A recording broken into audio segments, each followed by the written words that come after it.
बहन जी का आदेश है और आशीर्वाद है बहन जी का।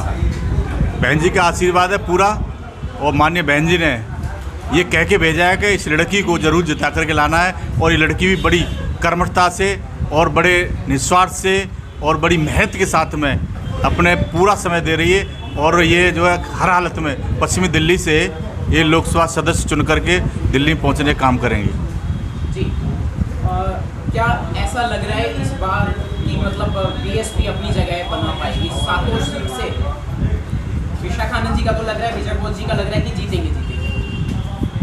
जगह जब ये दो लोग जीत जाएंगे तो समझ लो जगह तो बनी गई, और जब ये जीतेंगे तो वो भी कम नहीं पड़ेंगे जो 5 और रह गए।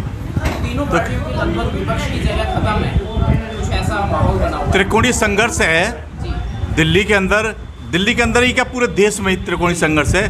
कुछ एनडीए में, कुछ इंडिया में, और जो है हम अकेले दम पर लड़ रहे हैं, तो हर जगह त्रिकोणीय संघर्ष है। और देश में सबसे ज़्यादा सीटों पर, लोकसभा की सबसे ज़्यादा सीटों पर बहुजन समाज पार्टी लड़ रही है। जी, आज कार्यालय यहाँ पर, जबकि कोई खास एडवर्टाइजमेंट नहीं था, कोई ऐसा प्रचार प्रसार नहीं था, अचानक ही कार्यक्रम का पता लगता है 2 घंटे पहले, और यहाँ पूरा कार्यालय खचाखच भरा हुआ था, बल्कि रोड तक जाम था। तो बताएंगे सर इस विषय में क्या कहेंगे? इससे आपके क्वेश्चन में ही जवाब है कि आज पश्चिमी दिल्ली के कार्यकर्ताओं में इतना उत्साह है कि किसी भी हालत में वो तैयार बैठे हैं और 25 तारीख का इंतजार कर रहे हैं, कब 25 तारीख आए और कब हाथी के सामने वाला बटन दबा करके विशाखा आनंद को लोकसभा में भेजने का काम करेंगे। उत्साह से आपको पता लग रहा है। क्या ये जो भीड़ है बीएसपी की आज के कार्यालय की, हमेशा ही होती है, हर कार्यक्रम में होती है, लेकिन आज की भी बात करूँगा, गुस्से के रूप में उभरकर सामने विपक्षी पार्टियों से गुस्सा है या लोकप्रियता का असर है? ये से गुस्सा नहीं कह सकते, ये हमारे कर्मठ कार्यकर्ता हैं, पार्टी मूवमेंट के लोग हैं सभी, और हर हालत में ये चाहते हैं कि बहन कुमारी मायावती जी इस देश की प्रधानमंत्री बने, और इस देश के दबे कुचले माइनॉरिटी के जो लोग हैं, ओबीसी के जो लोग हैं, उनको मान सम्मान स्वाभिमान मिले। और बीएसपी के अलावा, आदरणीय बहन कुमारी मायावती जी के अलावा कोई पार्टी इस देश के दबे कुचले लोगों को मान सम्मान स्वाभिमान नहीं दे सकती। इसीलिए इन लोगों में उत्साह है, हर हालत में विशाखा आनंद को लोकसभा में भेजेंगे, और बहन कुमारी मायावती जी के हाथ मजबूत होंगे। तो जब बहन कुमारी मायावती हाथ मजबूत होंगे और देश में, तो फिर लोकसभा सीट ज़्यादा जीत करके आएंगी, तो बहन कुमारी मायावती इस देश की प्रधानमंत्री बनेंगी। दोस्तों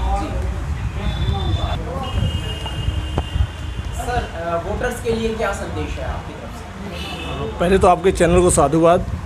हम लोग पश्चिमी दिल्ली के लोकसभा क्षेत्र में हम लोग यहाँ बैठे हैं, केंद्रीय कार्यालय पे, चुनावी कार्यालय पे, और वोटर के लिए तो हमेशा संदेश रहता है कि बहुजन समाज पार्टी का हाथी, जो बाबा साहब की निशानी है, जो मानवर काशीराम साहब का संघर्ष है, और कुशल नेतृत्व आदरणीय बहन कुमारी मायावती जी का जो हाथी है, वो दिल्ली के वोटरों के दिलो दिमाग पर है। और ये बड़ा खुशकिस्मती है हम लोगों की कि देश का जिंदा जो प्रतीक है हाथी, वो बहुजन समाज पार्टी का है।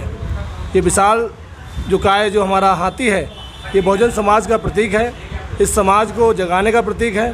तो इस दिल्ली में खासकर सातों लोकसभा की बात करें और पश्चिमी लोकसभा की बात करें, तो निसंदेह ही हमारा कार्यकर्ता, हमारा पदाधिकारी और हमारा वोटर समोटर शुभचिंतक सबकी चाहत यह है कि इस बार बहुजन समाज पार्टी का हाथी पश्चिमी दिल्ली में मजबूती के साथ, दोनों जो विपक्षी दल हैं हमारे, दोनों मनवादी विपक्षी दल हैं, एक सांपनाथ है, एक नागनाथ है, तो दोनों को टक्कर देने के लिए विशाखा आनंद का यहाँ हाथी जो चल रहा है, वो जो यहाँ के कार्यकर्ता हैं, पदाधिकारी हैं, वो आपने हुजूम में देखा अभी कि कितनी बड़ी संख्या में हमारे पदाधिकारी, शुभचिंतक, कार्यकर्ता इस कार्यालय में उपस्थित हुए।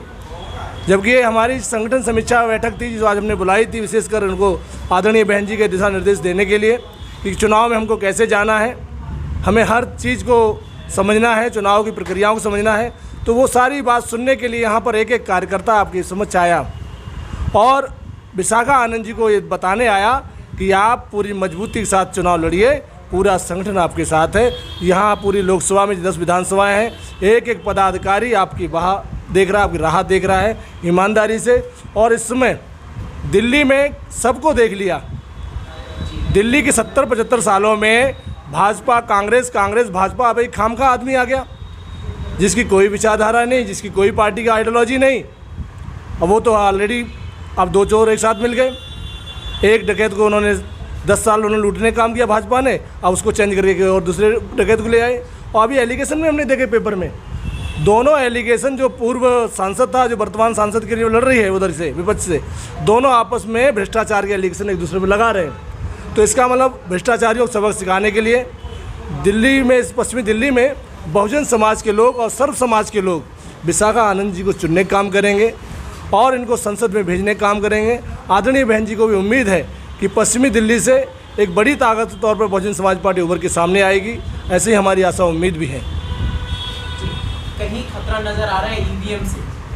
देखिए, ईवीएम तो हमेशा डाउटफुल रहा है, लेकिन वर्तमान स्थिति में आदरणीय बहन जी ने कहा अगर हमारे समाज के लोग ज़्यादा से ज़्यादा हाथी के बटन को दबाएंगे तो ईवीएम भी धराशायी हो जाएगा और हाथी का चुनाव चिन्ह जीतेगा।